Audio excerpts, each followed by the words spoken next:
ನಾನಿವತ್ತು ಬೆಳಗ್ಗೆ ಎದ್ದು ಇಷ್ಟು ಬೇಗ ಎಲ್ಲಿ ಹೊರಟೆನಪ್ಪ ಅಂದರೆ ಇವತ್ತು ನಮ್ಮ ಕಾಲೇಜಿಂದು ಟ್ರೈನಿಂಗ್ ಕ್ಯಾಂಪಸ್ ಇತ್ತು. ನಾವಿವತ್ತು ಕ್ಯಾಂಪಿಗೆ ಬಂದು ಇಲ್ಲಿ ಇನಾಗ್ರೇಷನ್ ಫಂಕ್ಷನ್ ಮುಗಿಸ್ಕೊಂಡು ಅಷ್ಟೊತ್ತಿಗೆ ಸಂಜೆ ಆಗಿತ್ತು. ಮತ್ತು ಒಂದು ಸ್ವಲ್ಪ ಹಂಗೆ ಕಲ್ಚರಲ್ ಆ್ಯಕ್ಟಿವಿಟೀಸು ಇತ್ತು. ಈ ಕಲ್ಚರಲ್ ಆ್ಯಕ್ಟಿವಿಟೀಸ್ ಎಲ್ಲ ಮುಗಿಸ್ಕೊಂಡು ನಾವು ಹಾಸ್ಟೆಲ್ ಕಡೆ ಹೋದೆ. ಇಲ್ಲಿ ನಮ್ಮ ಹುಡುಗ ಏನೋ ಕೈಮಾ ಮಾಡ್ತೀನಿ ಅಂತಿದ್ದ. ಹಾಸ್ಟೆಲ್ ಕಡೆ ಹೋಗೋ ಮೇಲೆ ಇಲ್ಲಿನ ಒಳಗಡೆ ಸೈನ್ ಮಾಡಿ ಇಲ್ಲಿ ನಾಳೆ ಕ್ಯಾಂಪಸ್ಸಿಗೆ ಕಿಟ್ ಕೊಡ್ತಿದ್ರು.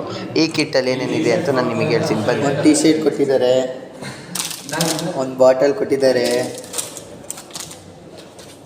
ಮತ್ತು ತಗ್ಲಾಕೊಳ್ಳೋಕ್ಕೆ ಒಂದು ಐ ಡಿ ಕಾರ್ಡು, ಒಂದು ನೋಟ್ಬುಕ್ಸ್, ಒಂದು ಇನ್ವಿಟೇಷನ್ ಕಾರ್ಡ್, ಒಂದು ಫೈಲ್ ಬಟನ್, ಒಂದು ಬ್ಯಾಗ್. ಇಷ್ಟು ಕೊಟ್ಟಿದ್ದಾರೆ ನೋಡಿ ಗಾಯ್ಸ್ ನಮ್ಮ NSS ಕ್ಯಾಂಪಲ್ಲಿ. ನಮಗಿನ್ನ 7 ಡೇಸ್ ಕ್ಯಾಂಪ್ ಇದೆ ಗುರು. ಈ 7 ಡೇಸ್ ಕ್ಯಾಂಪ್ ಫುಲ್ಲು ವೀಡಿಯೋ ನಿಮಗೆ ಹಾಕ್ತೀನಿ. ಮತ್ತು ಇವತ್ತಿನ ಫುಲ್ ವೀಡಿಯೋ ಯೂಟ್ಯೂಬ್ ಚಾನಲ್ ಇರುತ್ತೆ. ನನ್ನ ಪೇಜ್ನ ಸಬ್ಸ್ಕ್ರೈಬ್ ಮಾಡ್ಕೊಳ್ಳಿ ಮತ್ತು ಫಾಲೋ ಮಾಡ್ಕೊಳ್ಳಿ. ಮತ್ತು ಸಿಗ್ತೀನಿ ಮುಂದಿನ ಬ್ಲಾಗಲ್ಲಿ. ನಾನೇ ದೆವ್ವ